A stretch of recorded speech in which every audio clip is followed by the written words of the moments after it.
gospodo, dobrodošli na simpozijum i izložbu na temu Dan sjećanja na Aliju Nametka, koju zajednički organizuju Yunus Emre Institusu, Turski kulturni centar Mostar i Bošnjački institut uz podršku Muzeja književnosti i pozorišne umjetnosti Sarajevo. Mostaru i Hercegovini je Alija Nametak posvetio najveći broj svojih napisanih stranica, bilo da se radi o umjetničkoj prozi ili kulturnoj historiji.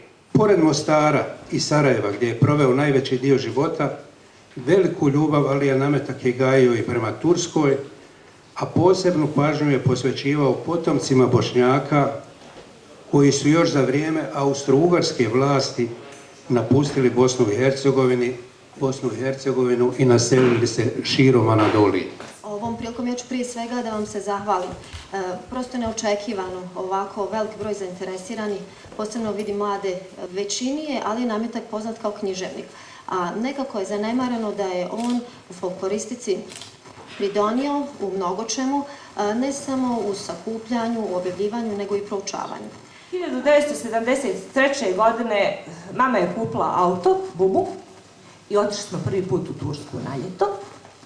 I odlazimo u mjesto Karamürsel i tamo mahom su to bili Bošnjaci, potomci Bošnjaka iseljenih u vrijeme austro-ugarske monarhije. Svi su nas, kako su saznali da smo iz Sarajeva, pitali za Aliju Nametka. Prije svega da pozdravim prisutni i da kažem da sam magistrirala prije nepuna 2 mjeseca na temu o Tuturuze i Šehmico, odnosno usmena i pismena povka o dijelu Tuturuze i Šehmico, Alije Nametka, i mentor mi je bio profesor Munim Maglajlić.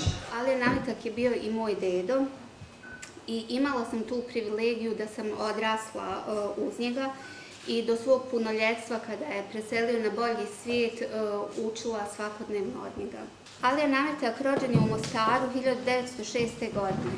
Vrijeme u kojem je odrastao i stasavao iz dječaka i mladića u odraslog čovjeka obilježeno je obiljem događaja, među kojima su agrarna reforma i Prvi svjetski rat, koji je temeljito promijenio okolnosti, ljude i način života kojemu je Alija Nametak bio privržen. Roman Tuturuza i Šehmico, bosansko-hercegovačkog književnika, istaknutog folkloriste Alije Nametka, prvi put objavljen je 1978. godine u cijelosti, a do tada izlazio je u dijelovima, povremeno u nekoliko časopisa, ponajviše u Zagrebačkom forumu, kako navodi Muhamed Nametak u pogovoru ovog romana, koji je u svom dopunjenom obliku izašao ponovo 2001. godine u izdanju kuće El Kalem u Sarajevu.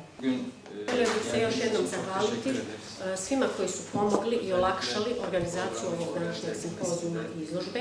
Naročito se još jednom zahvaljujem profesoru Fehmi Nametku, koji je velika ličnost, jednako kao što je u bošnjačkoj književnosti bio i njegov otac.